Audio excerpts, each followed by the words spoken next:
And this is Physics Lab 4 titled Oscillations.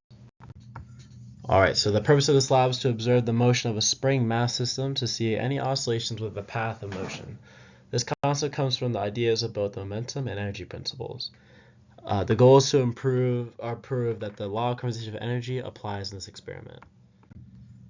Alright, so we have a bunch of models here. So we have the net force equals sum of all forces. We have momentum equals mass times velocity. We have the velocity update formula, as well as the position update formula. We have K equals 1/2 times mv squared, that's kinetic energy. We also have universal gravitational energy, which is mg delta y, or height.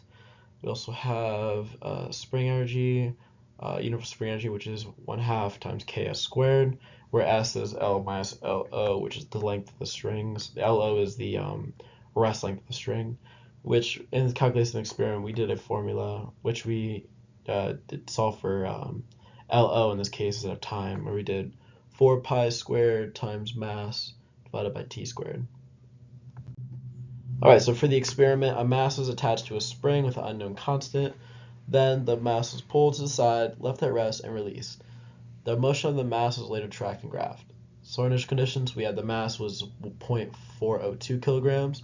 Then the position of the mass before it was released was negative 0.117 in the x direction, negative 0.625 in the y direction meters. We also have initial velocity was 0 meters per second because it was attached to rest.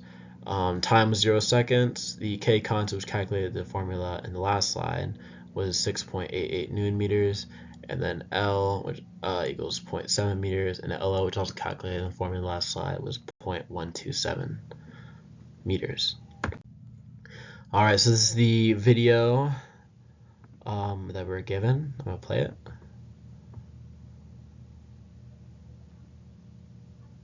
Alright, now as you can see, the object is doing a almost elliptical motion going up and down, but also left and to the right as it goes up. Alright.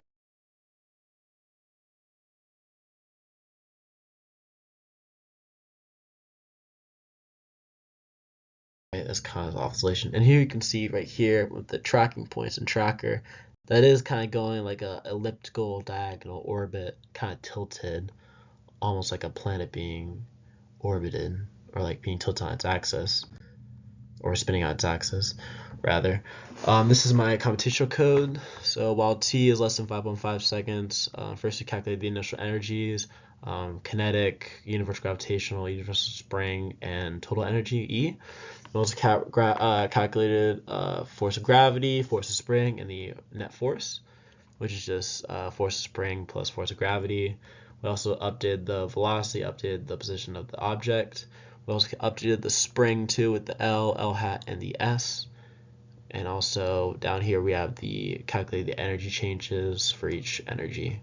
They had delta K, delta UG, delta US, and change of total energy.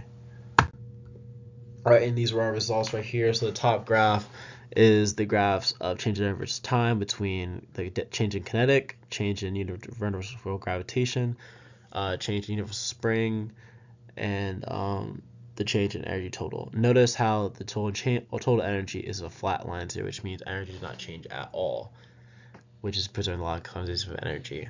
The bottom graph here is my oscillation between the x position and time for the model and the experiment. As you can see, the experiment is a little off-sided to the left compared to the model. Alright, so what does this mean? The energy principle is satisfied because with oscillations, one energy increases as the other decreases, leaving total energy to be always the same amount. And also we calculated the K constant or spring constants for the x and y directions too, because they oscillate a little bit differently from each other. So for the x, its time interval between one oscillation was 1.669 seconds, and the y was 1.519 seconds, and K in the x direction ended up having a smaller constant than the K in the y direction. Alright, so in conclusion, in short, while ignoring air resistance, a spring mass system when in motion will create oscillations of its energies, allowing for the law of conservation of energy to be satisfied. To improve the procedure in a future experiment, having greater precision while tracking the point mass as well as regarding for work done by air resistance is crucial. Thank you so much for watching my video. You guys have a great one.